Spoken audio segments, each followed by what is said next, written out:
Hi there, Warriors, and welcome to this live stream in which we will preview Uruguay's game against Ecuador. It will be a game which can give Ecuador or Uruguay a big step towards Qatar. Ecuador currently third in the table, Uruguay fourth. So whoever wins this game is in a good position going into the October qualifiers. And for both teams, um, it will also be an approach like this. Don't think any team will really go full throttle. It will be a game which both teams don't really want to lose. Obviously, you want to win the game, but in these games, you mostly see that in the end of the game, if it's like a draw, the teams think, well, maybe this better than no points, because you have to remember, if you lose your points, if Ecuador win and Uruguay lose, the gap will be bigger. Obviously, we hope Uruguay will go for the win, but this is just being realistic in terms of how Uruguay approach games. So happy to see you all here.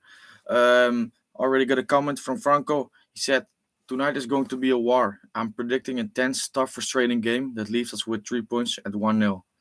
Yeah. Well, I mean, if that's the outcome, and if it means that we will have to suffer for 90 minutes, then I will take it. I think it will be a tough game as well, because Ecuador are a really good side in these qualifiers. And Tavares also said it in his press conference. Ecuador in 2018 qualifying campaign, so probably around 2015-16, they started off the qualifying campaign really well, especially in Quito. Away in Quito, Uruguay struggled and they were beaten as well. And in these first 4 or 5 games, Ecuador, well, they were the best side in South America and they were top of the table. But after this, they really fell. They fell really deep and picked up, well, a few points, but they eventually did not make it to Russia. And the difference now is, and this is what Tabares was saying as well, that they keep maintaining this level. Obviously, you have games where they struggle and games that will where they will really be on top of their game, but it's normal. This is just football. But overall, they have been one of the impressive sides in South America in this qualifying section. Obviously, you got Brazil. You know they are here. Argentina getting to this level, but not quite there. But if you look at the teams below, of all the teams below, Ecuador has done the best, obviously in terms of points, but also in terms of how they play and how they approach games. So it will be a tough game. And Ecuador is a team with young players like Moises Casedo, who went to what is it now? Manchester? No, Brighton and Hove Albion, and he's now on loan in Belgium with Piero Hincapi, who is a player in Leverkusen. Pervis Estupinian from Villarreal, and he also got more names. I remember a player. I'm not sure if he's even in the squad, but Leandro Campagna, who played against Uruguay at 2017 or 19 on the 20 Sudamericano, so the youth Copa America, if you can say. He was also a player that you thought of. Well, this is a good player, and Ecuador has loads of these players coming through, like Gonzalo Plata as well. So they're a team to be aware of and to be wary of. But at the end of the day, Uruguay, with the squad we have, we should always we should always go out from our own qualities. We also always should depend on our own qualities and try to make the opponent hurt. Because with Uruguay, it's often the case that we are thinking, or Tabares is thinking, about how we can limit the opponent's threats, how we can limit the opponent's qualities. And it's too little about how can we impose our qualities on the opponent and really take the game to them.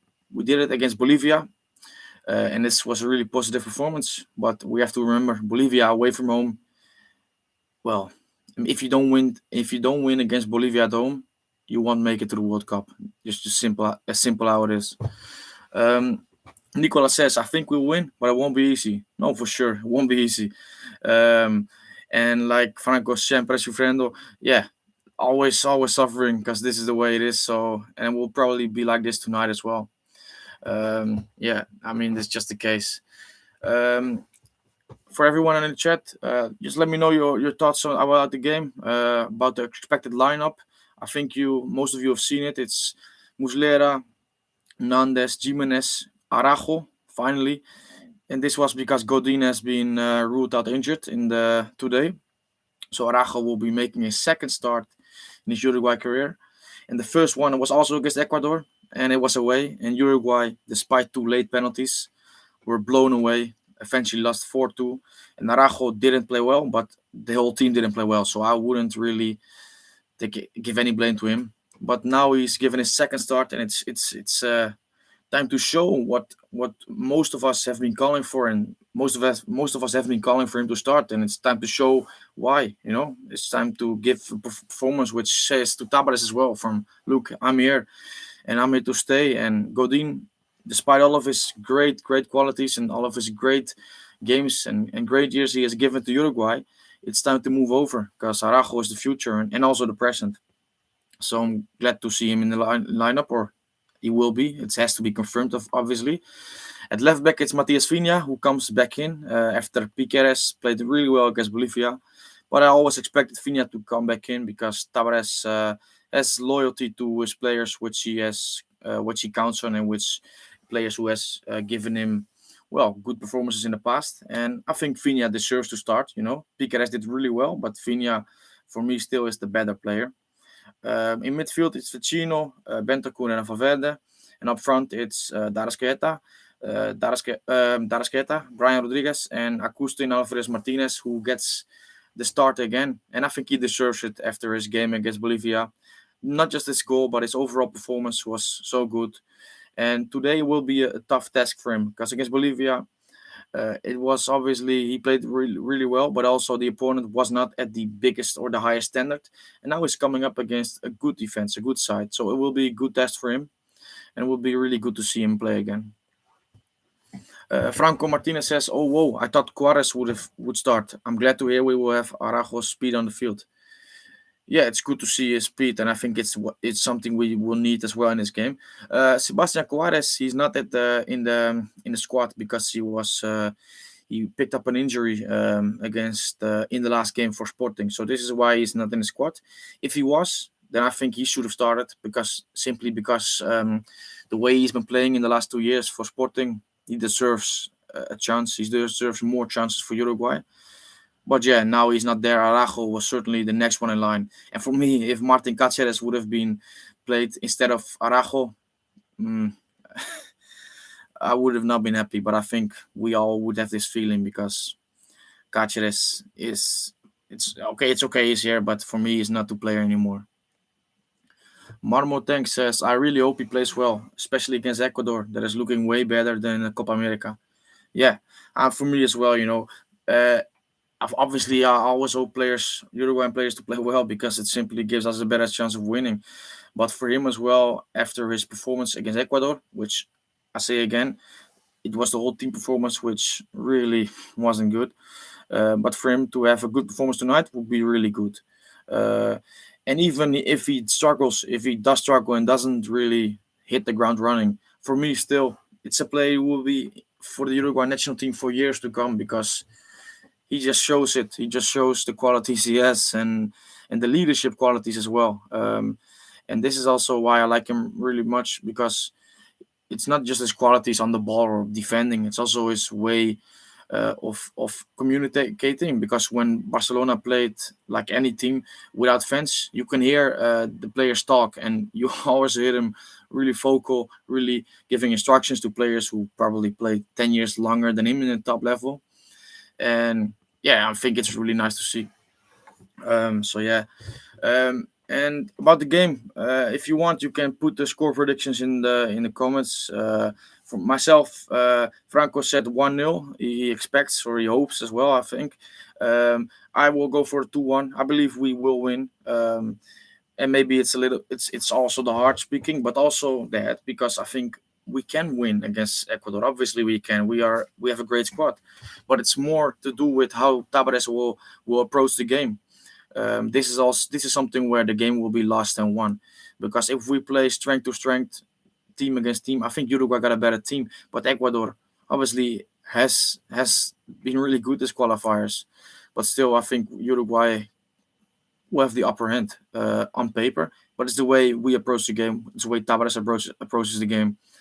But yeah, still I'll go for 2-1 to Uruguay.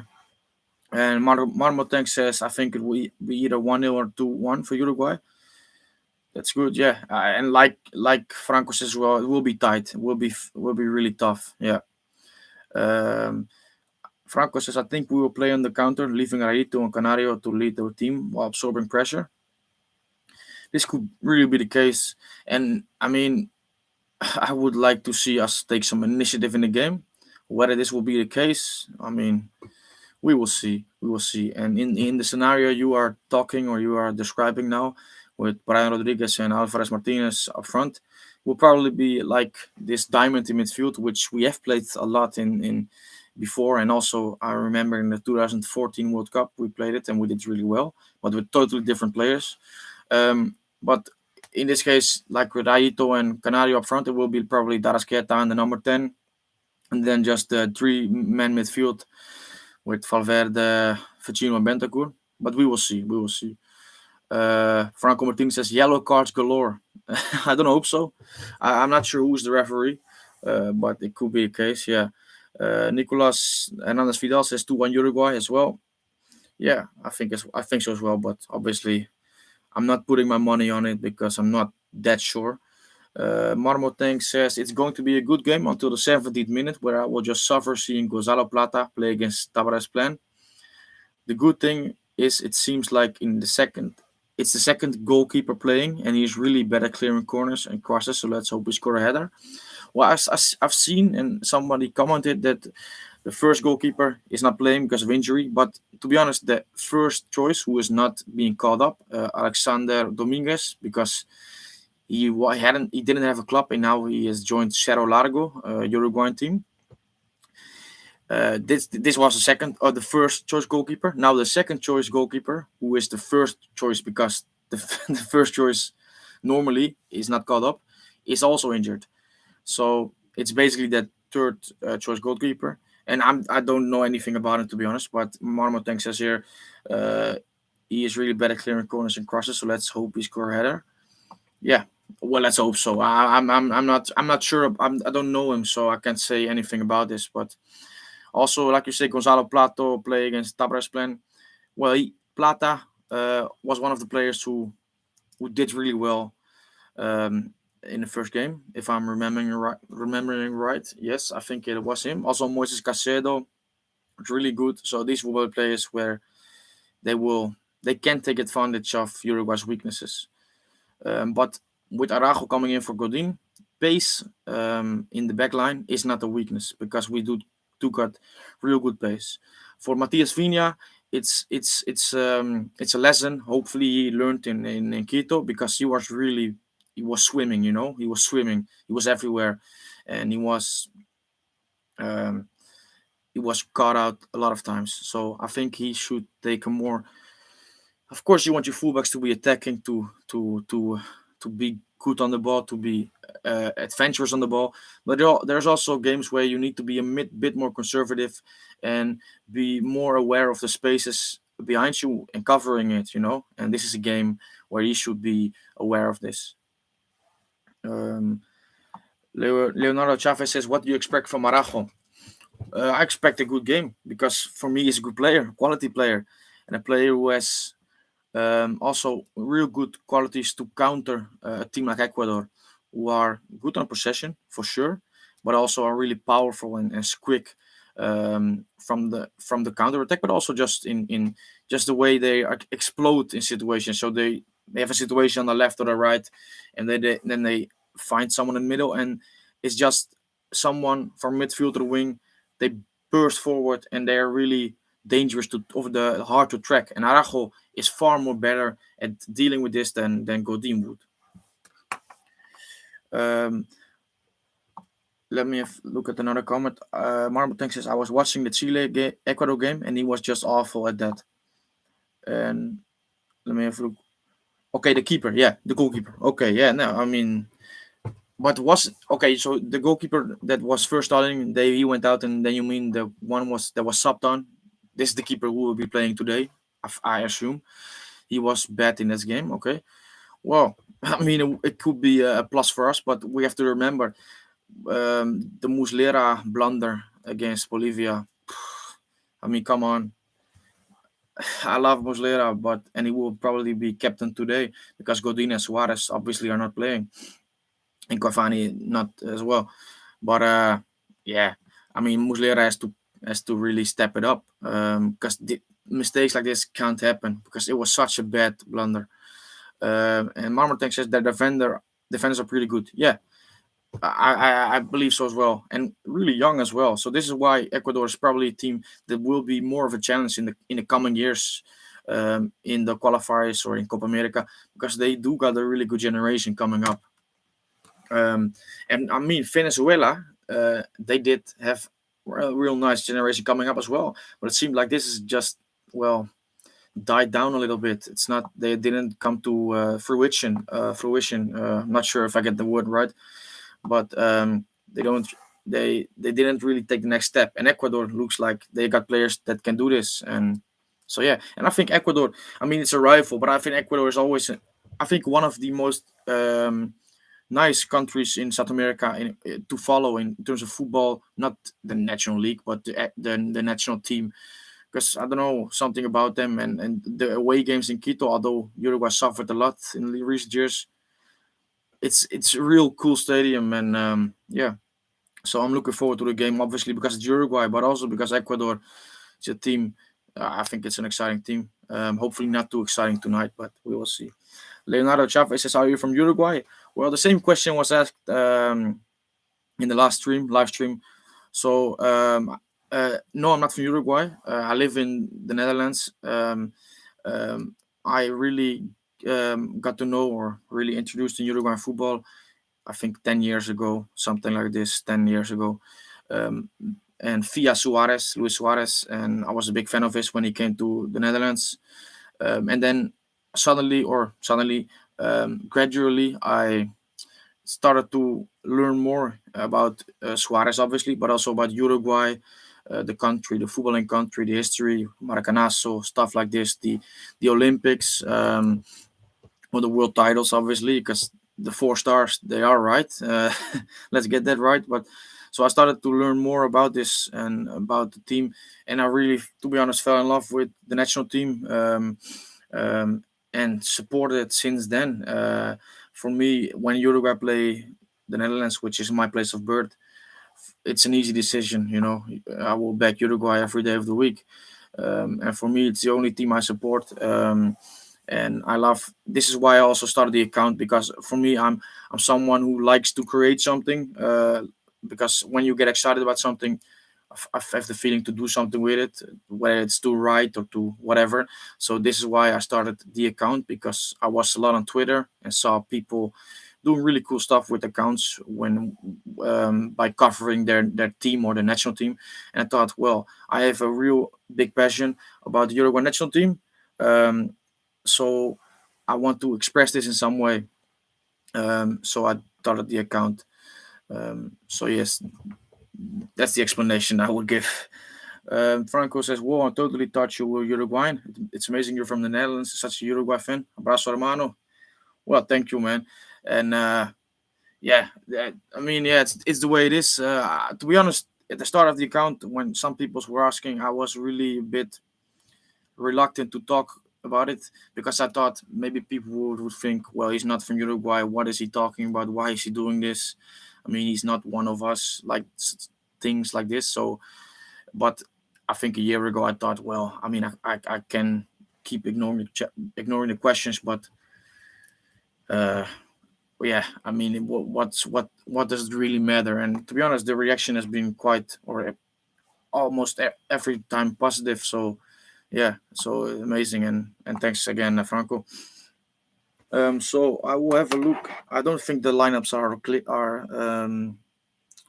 the Twitter account, just to some stats for the game, and I'll also put another tweet out that we are live and that people can join in. And please, if you have a question or something you want to bring up, a discussion you want to have about the game, about last game against Bolivia, just drop a comment, and we will talk about it everyone in the chat and in the comments. Yeah.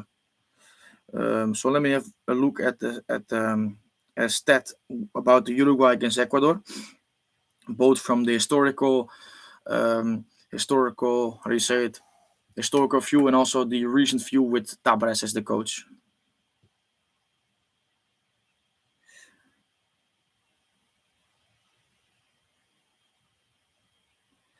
Okay.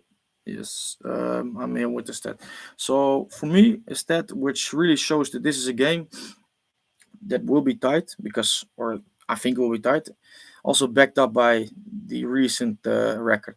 So in Tavares' second reign as Uruguay manager, which started in 2006, Uruguay faced Ecuador seven, no, it's not seven, eight times. Uruguay won three times, lost three times, and drew two times.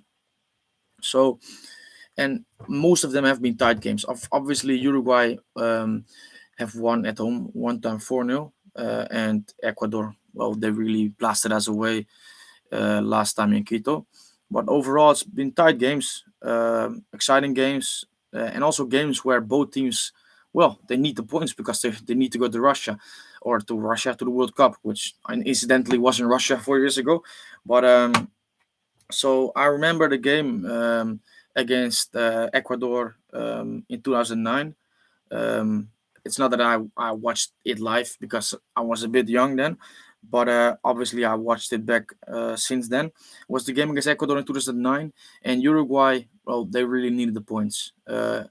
Eventually, Uruguay qualified as the 32nd ranked nation in South Africa. We all know what happened then, but the road that proceeded, we all know it wasn't easy. You know, Uruguay eventually qualified via the playoffs, and via the playoffs against Costa Rica. And but to get there, they need points. Simply as that. And Uruguay played against Ecuador away in Quito. The first goal was scored by Suarez. They equalized, and then in the 96th minute or something like this, was Diego Forlan with an amazing penalty. I mean, I rarely have seen someone shoot a penalty that well at that high stake. So this was one of the classic Uruguay Ecuador games or Ecuador Uruguay games in the rest or in the last few years, last few decades, I would say. But the stats that I just said, it really shows how close this game has been in the last few years. And another stat from the historical view is, well, it's different because Uruguay obviously, certainly in the early years of football, were a dominant force, and when they faced Ecuador, they won pretty much every time. In recent years, it's become a little bit less because Uruguay, although we have a really good squad now, also struggled in years, and Ecuador uh, is never an easy opponent. Certainly not when you're playing away. So the historical all-time stats is 31 wins for Uruguay, 7 for Ecuador, and 11 draws. And La Celeste never were beaten at home. So in Montevideo by La Tri, the nickname of Ecuador. So, well, hopefully this record says something. Obviously, records are there, but I mean, it's nice sometimes, but yeah, not it doesn't say everything. So let's have a look at the comments. Gian Casalino says, "Hi there. Hi there. Good to have you here again after last stream." Charlie, where are you from? Well, incidentally, I just talked about it with Leandro Chavez. So in the comments, you can see as well the answer. Leandro Chavez, what do you think about the process of Tavares as coach of the team? Well, I mean, I don't think we will make it in time until the game. No, but to be honest, I think I've spoken about it a lot also on Twitter. The account is that obviously people should appreciate Tavares for what he's done, certainly in terms of the youth setup, the the process, el proceso, but the process of youth players getting to the Complejo Celeste, and well, being it really of a kind of a footballing home for the talent in Uruguay. And this is something that, well, for sure, you can see the benefits that it has and also the results. But when you talk about the Uruguay national team, his manager position, which obviously this is where he has to be just on. In the last 10 years, Tavares has been not good enough, simply, and sometimes, well, clueless. And that's my opinion. If you look at the stats, because we can always talk about the first few years, 2007 Copa America semi-final, the 2010 World Cup. Well, this was an amazing tournament, and also a tournament where Uruguay national team really bonded with the fans again. And then in 2011 Copa America, well, amazing, winning the Copa for the 15th time in Argentina's backyard. Brilliant. Nobody can have a bad word about this. But since that point, Uruguay have been to four Copa Americas, qualified for no semifinal, went out in the group stage once, and in the quarterfinals four times or three times, playing against teams which are either below our level, if you look at the squads, or at the same level. The World Cup 2014, obviously we can always talk about the Suarez bite, sure, but we went out in the last 16. I mean, that's just the results. Could we have done more in this World Cup? Probably not, without Suarez, especially when you talk about the impact it has on the team. 2018 World Cup. I mean, when you sometimes hear journalists talk about this, you would think we were world champions because apparently we were the best South American side. We were fifth in the World Cup. I didn't know there was something as fifth, in the World Cup. This was new for me, but okay, probably something. The result or the reality is Uruguay were knocked out in the quarterfinals by the world champions. Fair play. They went out to be world champions, so never an easy game. But Uruguay never showed anything in this game. Well, never showed anything in this game, to be honest. Against Portugal, brilliant performance. And we all love this performance, and I love it. I watched it back a few times after it happened. And it's fine. But we don't have to make quarterfinals out to be something as fantastic, as amazing, as something that Tavares deserves to be get another 4 years on his contract, because it isn't. Quarterfinals is great or great. It's good when you see the draw and the teams we were up against. But for me, it was okay. And to be honest, this was okay. But there has been results in Tavares' last 10 years, which has been shocking. Shocking. The last Copa America, Uruguay played one good game. It was against Paraguay. First two games for sure, against Argentina and Chile, dreadful. I mean, anybody was watching that. How can you say these were good games? They were dreadful. Against Bolivia, improving, obviously, but there was a Bolivia, to be honest. What we improved. Paraguay, brilliant. Against Colombia, it was just a game of two teams that were afraid to lose. Uruguay didn't show initiative. They didn't show They didn't really show anything to really win the game. They didn't create anything. And then you go out on penalties, which you can always say it's a lottery. It's lucky if you go out, if you go through. It's unlucky if you do not go through. But these penalties was a result of two teams that didn't want to lose. But Uruguay should change the mentality and go out to win games, because we have a squad to do this. So it was one question, and I went on quite a lot, I think. But my result is, or my answer is, that I don't think the proceso of Tavares has been successful overall. It's been successful in the first part, but in the last 10 years, it's not been. Because you could talk about players coming through, which is brilliant, and that is a brilliant side of Tavares' tenure, but it's also obviously about getting results as a national team manager. And certainly when you have two of the best strikers in South American football history, this is just the truth, and a good squad, a really good squad overall. And this has not been the case. So for me, he should have left as a manager a few years ago, and certainly after the last Copa America, but it's not happened. So we are still here, and obviously always hoping Uruguay to do well. Next question is from Underdog. Who do you think scores today? I would like to see Brian Rodriguez get his goal. He deserves it the way he has been playing. I would like to see that as well. Brian played really well against Bolivia. Also did well, okay, against Peru. I think he did well, but sometimes really rushed his shot, but okay, he did well. But I would like to see Brian get a goal as well, because he's been doing well in the last two games for LAFC, and now he got back to Uruguay and was really impressive in the last game. So it would be brilliant to see.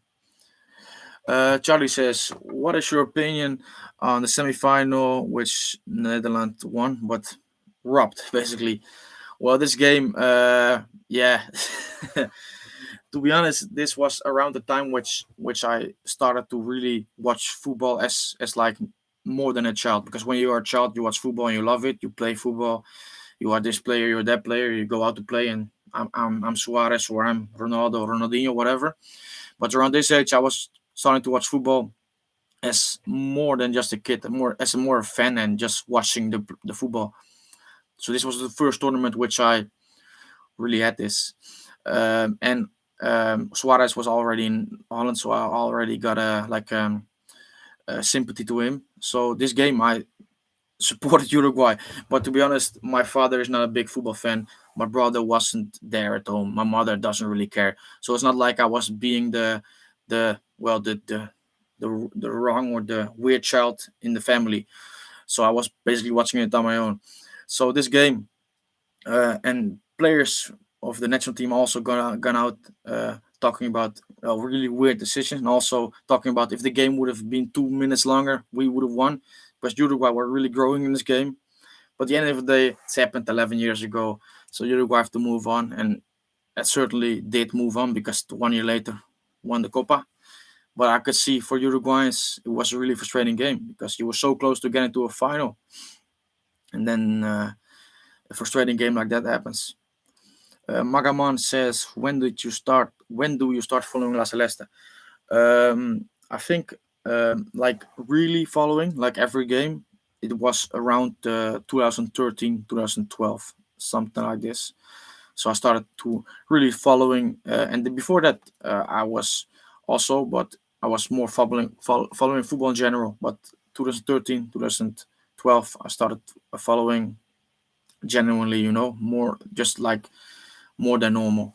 And then in 2014 or 15, 14, 15, 16, I really started, and I also started the account. But before that, I just started to watch and read everything about Uruguay and the players. I'm gonna take a sip of water because my mouth is getting really dry. And to be honest, I just saw the lineup popping up on my screen, and it's Muslera as captain, Hernandez, Araujo, Jimenez, Finha, Bentancur, Valverde, Vecino, Darasqueta, Alvarez Martinez, and Brian Rodriguez. So as was expected. So yeah.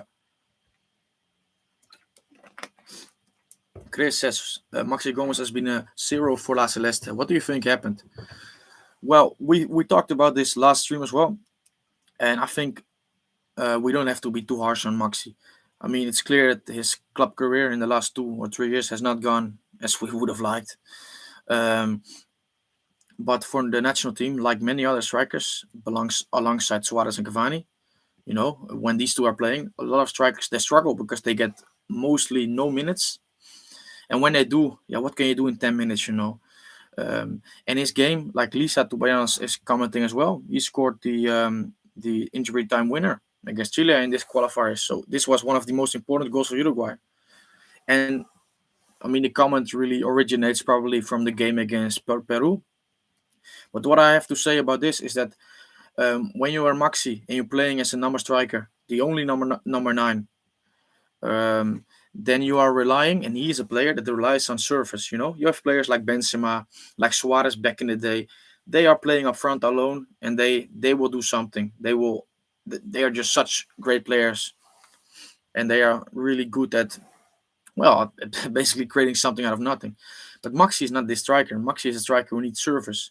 And against Peru, Uruguay created almost nothing. It was a disappointing performance for me. So I wouldn't blame Maxi for his performance because he got no balls, no service. And what do you have to do then? I mean, I think it's harsh for him then. And then another comment, I don't think it's that harsh. We were one. Yeah. Okay, this is about the World Cup games against France. Okay, yeah, Muslera made a blunder, and that's why Griezmann scored, and well, Uruguay were eventually beaten. But for me, it's not just about.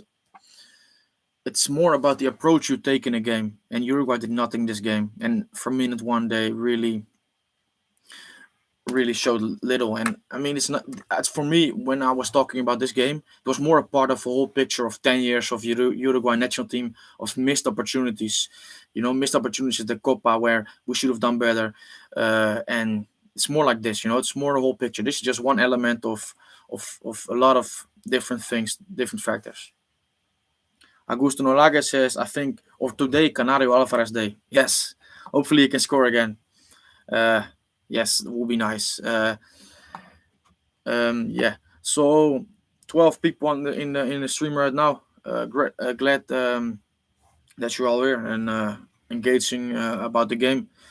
Like I said before, if you have any thoughts about the game, any thoughts about the lineup, whatever, just put it in the comments and we'll discuss about it. Backline says the Arajo fan, backline he is, or the Barcelona fan who is a big fan of Arajo as well. Pretty good starting 11. Maybe Arambari would be the only chance. Yes, this is my opinion as well. Not because I think Vecino is a bad player, but for me Vecino is a box to box midfielder, and he plays as the holding midfielder in Uruguay at this moment. Obviously, midfielders interchange, in positions. So Bentancur will sometimes play in the holding midfield role, and sometimes Vecino. But Arambari, he is naturally this position. He plays it for Getafe, and he does it really well. So for me, going forward, I think Arambari and Torreira, if he is playing at Fiorentina and going back to his level, these are the two players who should be playing at the number 6 position. And then it's Bentancur and Valverde in front of him. Goopy Sinelli says, we were already beat by the time we let the Greece goal. That was more than nail in the coffin. Yeah, it's true, because it was the second goal, right? I'm not sure again, but for me, I think it was the second goal, the Griezmann goal. So in this sense, you are right. And I mean, the most disappointing thing at the game was when Tavares subbed in Christian Rodriguez ahead of Carrasqueta in this game. And at that moment, I thought, well, no, this is not happening. This is not happening. We are out. Yeah. Leandro Chavez says, your opinion about Suarez in the last Copa America? Well, my opinion, although I'm one of the biggest fan of Luis Suarez, or at least I just really love him, is that he was not good enough. Cavani also not, but Cavani a little bit more, showed a little bit more. But Suarez was not good enough. Simply as that. He came off the season, or he came off a season with in which he won La Liga. De La Liga is pretty bad. Won La Liga with Atletico. So you expect maybe a player that is on the best level, but he wasn't, and it was disappointing. And for me, this Copa America, it showed me and it told me that we cannot play with two strikers again. At least not with two strikers of like Suarez and Cavani, because Cavani physically he's still on a really good level, but Suarez is not. He's not the number 9 he was, where he just was everywhere. He's a number 9 who is a predator in the area, but not the number 9 who was everywhere doing everything like he was before. So for me, what we are seeing today, and we saw against Bolivia, it's good to have one striker with a winger like Brian Rodriguez and Drasqueta, who's not really a winger, more attacking midfielder, but at least two players who are, out wide, you can call it. Drasqueta will probably go more in the middle, but it's good to have one striker with two alongside him. I think it's positive. Keith Pisanelli says Torreira needs to bounce back a lot in form before being considered over any of our current regular mids, unfortunately. I think it's never as good as it looks, and it's never as bad as it looks. With Torreira, he might not be in the best position in his career, but the level he showed in Sampdoria and also the level he showed at Arsenal in the first few months when he was played in position, he was possibly Uruguay's best midfielder at that time. Okay, now Federico Valverde, 2 years further down the line, developed. But if Torreira is at his best level, for me, he's still the best number 6, the best regista Uruguay have. So, of course, he needs to play regularly, show his level consistently. But if this is the case, then I still will back Torreira. Keeper Sanella agrees with me. It's always nice if somebody agrees with me. It doesn't happen often. But we can't do two strikers if Suarez or Maxi are included. They lack a bit of mobility. Yeah, I agree. I mean, if you play maybe Darwin and Cavani, or then it's a different story. But yeah, you need mobility these days, and you can't have passengers. And I'm not saying Suarez is a passenger, but in the Copa, he was a little bit. We have to agree. Magaman says, have you watched some old Uruguay games, at least from the 2000s, when our rivals were scared of getting injured in every play?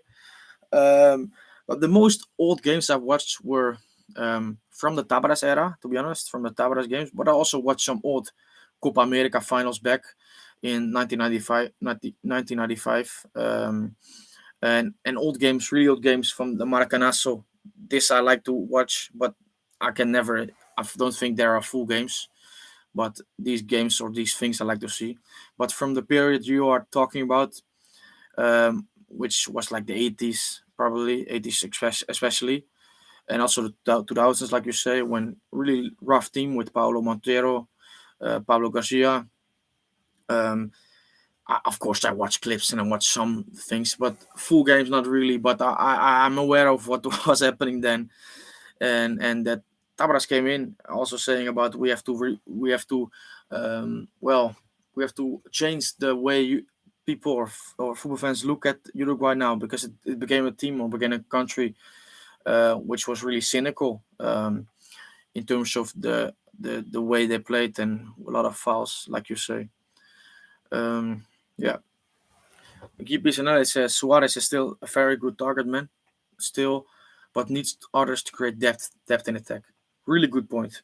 Really good point, because this is the truth. And certainly when you are playing against teams that sit back a little bit, or defensively, you need players obviously who go into the go into the behind the back line of the defend of the opponent. Sorry, um, which they will push them back and create space for players like Suarez, but also players like Derasqueta, Valverde, Bentancur to play in.